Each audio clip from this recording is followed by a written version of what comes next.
69 ఏళ్ల వయసులో ఉన్నవారు మహా అయితే ఏం చేస్తారు? పింఛన్ తీసుకుంటూ మనవలు మనవరాళ్లతో ఆడుకుంటూ ఉంటారు. కానీ రోషనీదేవి మాత్రం జిమ్లో వెయిట్ లిఫ్టింగ్ చేస్తోంది. ఢిల్లీకి చెందిన రోషనీదేవికి ఇప్పుడు 69 ఏళ్లు. చాలా ఏళ్ల నుంచి ఆమె కీళ్ల నొప్పులతో సతమతమవుతున్నది.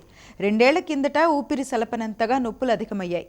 ఎన్ని మందులు వాడినా ప్రయోజనం లేదనిపించింది. రోషిని కొడుకు అజయ్ సాంగ్వాన్ జిమ్ ట్రైనర్. కీళ్ల నొప్పులకు తాళలేకపోతున్న తల్లిని ఒకసారి తనతో పాటు జిమ్కు రమ్మన్నాడు. కొడుకు బలవంతం మీద ఒక్కరోజు జిమ్ బాట పట్టింది. తల్లితో అజయ్ తొలుత తేలికపాటి వ్యాయామాలు చేయించాడు. ఆ రాత్రి ఒళ్లంతా కంపరం పెట్టినట్టుందని కొడుకుపై చిరుబుర్లాడింది. అతను మాత్రం వెనక్కి తగ్గలేదు.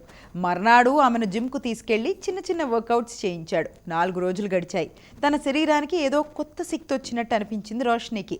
వారం గడిచాక బరువులెత్తే స్కాట్ వర్కౌట్లు చేయించడం మొదలుపెట్టారు. డంబెల్స్ ఎత్తడానికి మొదట్లో జంకింది. కొడుకు మద్దతుతో ప్రయత్నించింది. తర్వాత రోజు రోజుకు ఎత్తే బరువును పెంచుతూ పోయింది.